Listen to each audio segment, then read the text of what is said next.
What's up, YouTube?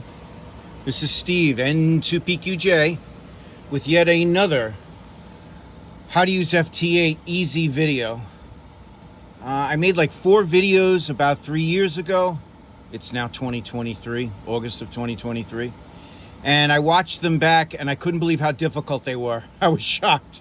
So I am remaking the videos with updated software, new equipment, and this is going to be much better to do. So I'm going to do a couple like 5-minute videos and see what you can get out of it. All right, so we're just going to turn on equipment right from the get-go. I have a Yaesu 991A. I'm using a rotator. It's a Yaesu G800DXA.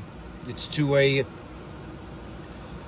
Force 12 6-element beam antenna. It does like the 10, 15, and 20. The tuner I have is an LDG Electronics, auto tuner, AT200 Pro 2.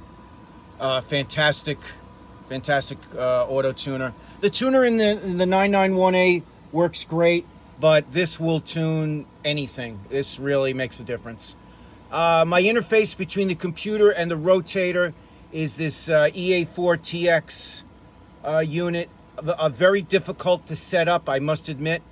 The documentation is not good, and I actually had to, a friend was an engineer, and we had to use a multimeter in order to figure out what the correct pin settings were. It was just way off from what it said, but it works great. Okay, I think that's it for equipment, if I can't think of anything else.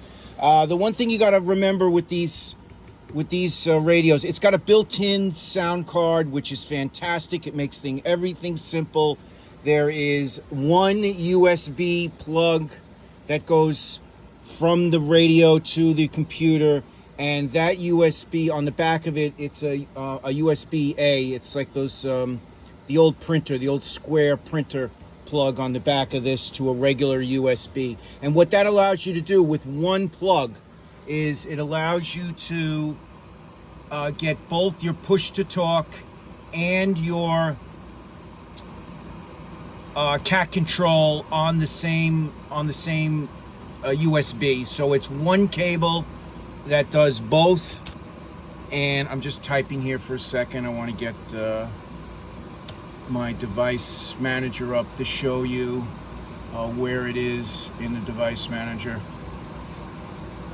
Let's see, what else am I using? Oh, my power meter is an Array Solutions Power Master 2.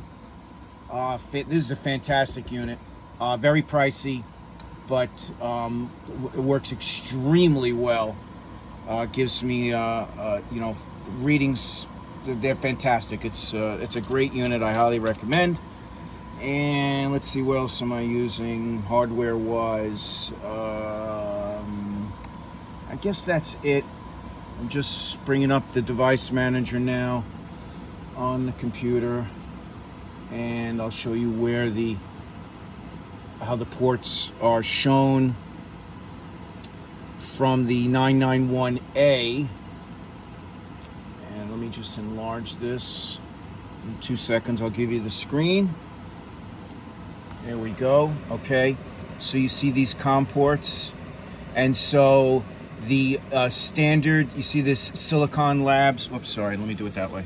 You see this Silicon Labs COM port 6, and that's the enhanced, and then the standard COM port 11. Those are 2 COM ports that are set up automatically when you plug in the USB from the 991A. So you have to figure out which one is the PTT and which one is the cat control, which allows the computer to talk to the radio, and then you will be able to really plug that into any software that you have in order to make it run. Really simple. We're talking one radio, one plug, and that's it. Okay, let's we're going to end this, and I'll push over to software in round 2. Stand by.